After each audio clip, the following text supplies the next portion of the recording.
जय श्री कृष्ण।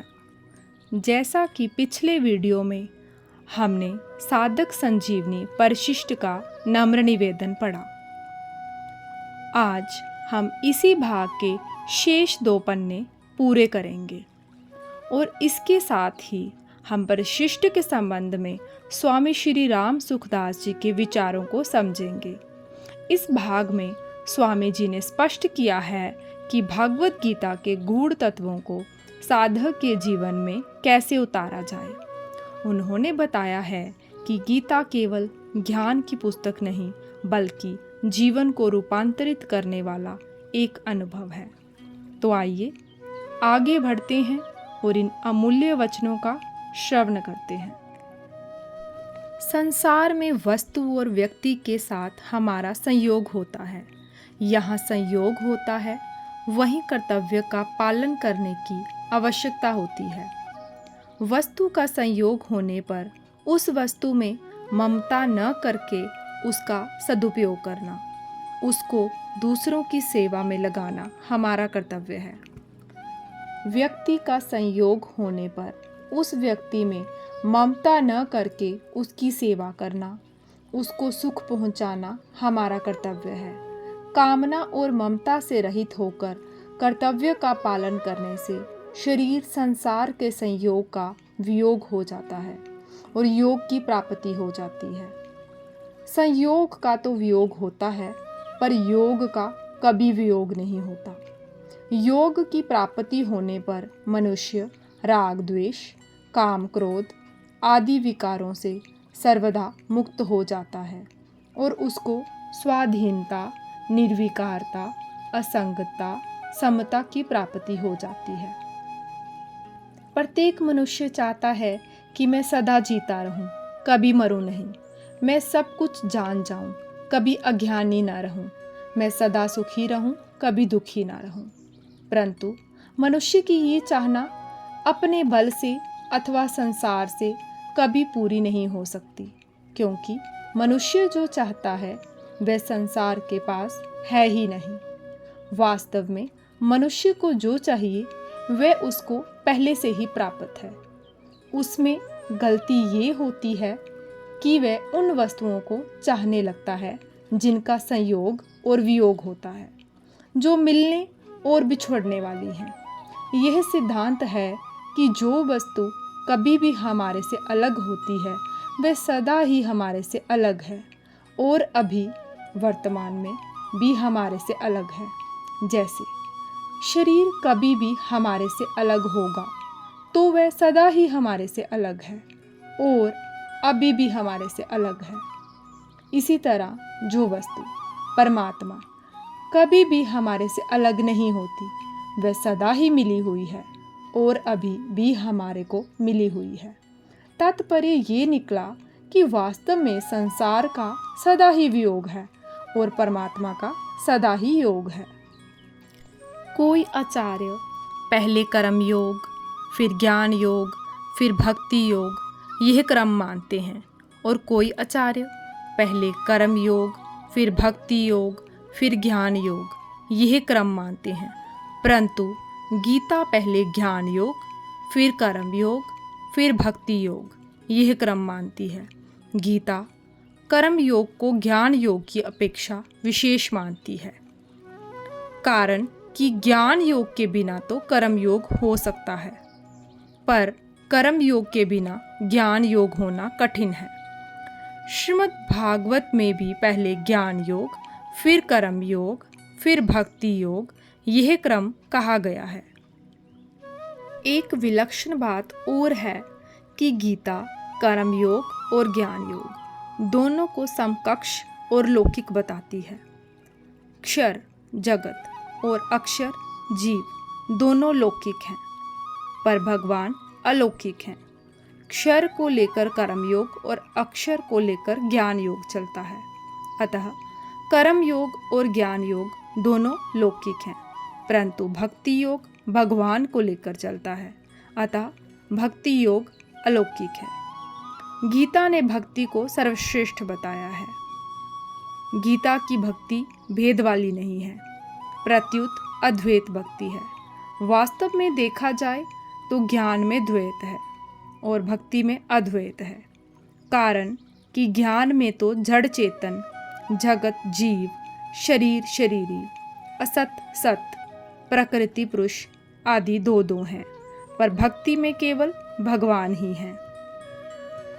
भगवान ने ज्ञान में साधनों में भी भक्ति बताई है और गुणातीत होने का उपाय भी भक्ति बताया है। ज्ञान की परानिष्ठा से भी पराभक्ति की प्राप्ति होती है। इस पराभक्ति से जानना, देखना और प्रवेश करना, तीनों की प्राप्ति हो जाती है। भगवान अपने भक्त को कर्म योग और ज्ञान योग दोनों की प्राप्ति करा देते हैं। भगवान ने अपने भक्त को सबसे उत्तम योगी बताया है। ध्यान योग में भी भक्ति आई है, कर्म योग में भी भगवान ने भक्ति बताई है। भगवान ने सभी योगों में अपनी भक्ति बताई है।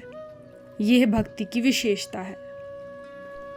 अर्जुन का प्रश्न भक्ति विषयक नहीं था, फिर भी भगवान ने अपनी तरफ से भक्ति का वर्णन किया। भक्ति से समग्र परमात्मा की प्राप्ति होती है। गीता का 7वां, 9वां और 15वां अध्याय 10वें अध्याय का आरंभ तथा 18वें अध्याय के 56वें से 66वें तक के श्लोक में हमें बहुत विलक्षण दिखते हैं। इनमें अर्जुन उवाच नहीं है, अर्थात यह भगवान ने अपनी तरफ से अत्यंत कृपा करके कहे हैं। गीता में कर्म योग के वर्णन में ज्ञान योग, भक्ति योग की, ज्ञान योग के वर्णन में कर्म योग, भक्ति योग की और भक्ति योग के वर्णन में कर्म योग, ज्ञान योग की बात भी आ जाती है।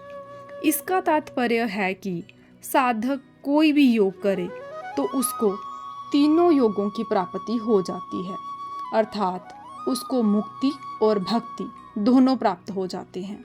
कारण कि परा और अपरा दोनों प्रकृतियां भगवान की ही हैं। ज्ञान योग परा को लेकर और कर्म योग अपरा को लेकर चलता है। इसलिए किसी एक योग की पूर्णता होने पर तीनों योगों की पूर्णता हो जाती है। परंतु इसमें एक शर्त यह है कि साधक अपने मत का आग्रह न रखे और दूसरे के मत का खंडन या निंदा न करे, दूसरे के मत को छोटा न माने।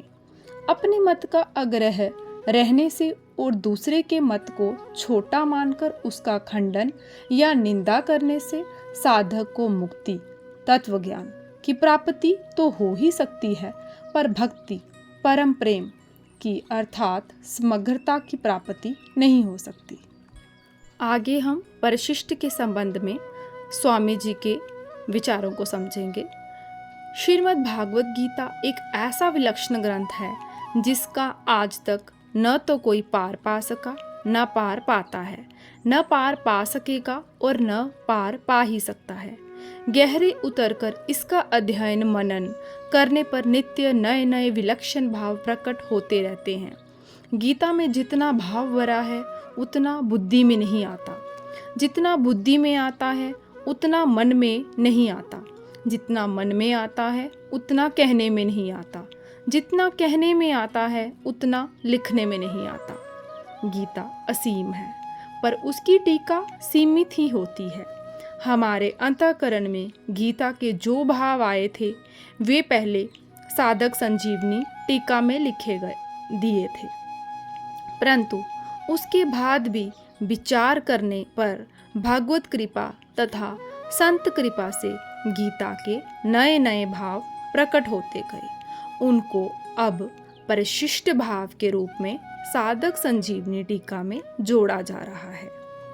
साधक संजीवनी टीका लिखते समय हमारी समझ में निर्गुण की मुख्यता रही, क्योंकि हमारी पढ़ाई में निर्गुण की मुख्यता रही और विचार भी उसी का किया, परंतु निष्पक्ष होकर गहरा विचार करने पर हमें भगवान के सगुण समग्र स्वरूप तथा भक्ति की मुख्यता दिखाई दी। केवल निर्गुण की मुख्यता मानने से सभी बातों का ठीक समाधान नहीं होता, परंतु केवल सगुण की मुख्यता मानने से कोई संदेह बाकी नहीं रहता। समग्रता सगुण में ही है, निर्गुण में नहीं। भगवान ने भी सगुण को ही समग्र कहा है। असंख्यम समग्र माम।